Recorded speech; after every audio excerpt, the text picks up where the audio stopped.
Goeiemôre julle, Johan van Tonne saam met julle in die Bybel in 1 jaar. En vanoggend kyk ons saam na Matteus 24, vers 29 tot 44. Wat vir my uitstaan in hierdie gedeelte is vers 35, en ek wil hê julle moet dit in julle gedagtes hou, soos wat ons deur hierdie paar verse gaan werk. Vers 35 sê, die hemel en die aarde sal verbygaan, maar my woorde sal nooit verbygaan nie. Soos ons al geleer het in die begin van hoofstuk 24, is Jesus in gesprek met sy disippels en werk hy deur 3 spesifieke vrae wat die disippels gehad het. Ons het dan ook geleer dat 'n gedeelte van wat Jesus hulle van vertel het, wel al gebeur het, en dit is die vernietiging van die tempel en die verspreiding van die Joodse volk na die 4 uithoeke van die aarde. Wat ek glo ook baie ag gegee het op waarskuwing, of die waarskuwings wat Jesus dan juis vir hulle gegee dat hulle moet vlug wanneer hierdie tekens gaan kom, waarvan hy verwys het in die eerste gedeelte van hoofstuk 24. En wat so mooi is dat Jesus vir hulle gesê het om vas te staan en die evangelie te verkondig. Ons lees dit in vers 13 en 14.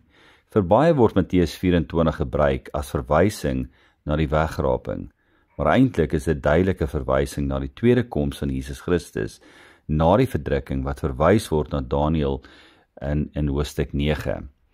Daarom verwys Jesus weer na die gedeeltes in vers 15 en sê dat hy wat lees moet oplet.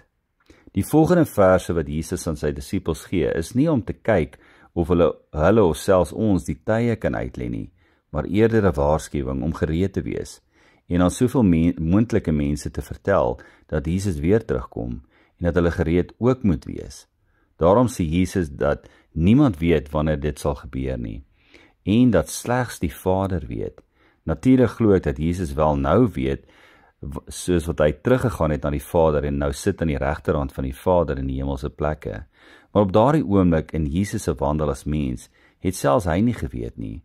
Ons sien in hierdie gedeelte verduidelik Jesus met 'n gelykenis en 'n verhaal uit die Ou Testament wat dan na hierdie gebeure sal plaasvind. Eerstens sê hy dat as jy na 'n jong vyeboom kyk en dit begin bloeisels maak en blom, dan weet ons dat die somer naby is. Net so sê Jesus, sal ons al hierdie dinge sien en dan sal ons weet dat sy tweede koms naby is. Maar dan kry die disippels 'n waarskuwing en net so glo ek selfs ek en jy. Jesus vat hulle terug na Noag wat die ark moes bou en hy sê in vers 38 die volgende: Want net soos hulle was in die dae voor die sonvloed, toe hulle geëet en gedrink het, getrou en in die huwelik uitgegee het, tot op die dag dat Noag in die ark gegaan het.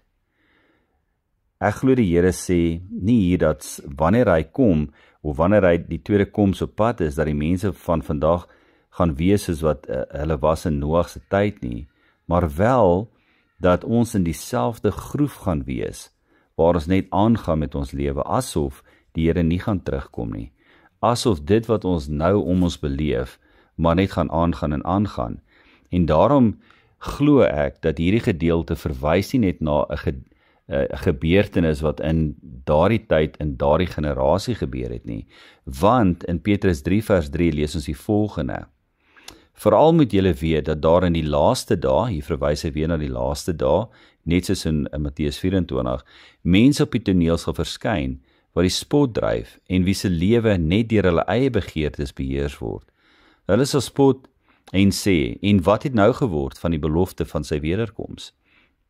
Ons vaders is al dood, en tog bly alles nog net soos wat dit was van die begin van die skepping af.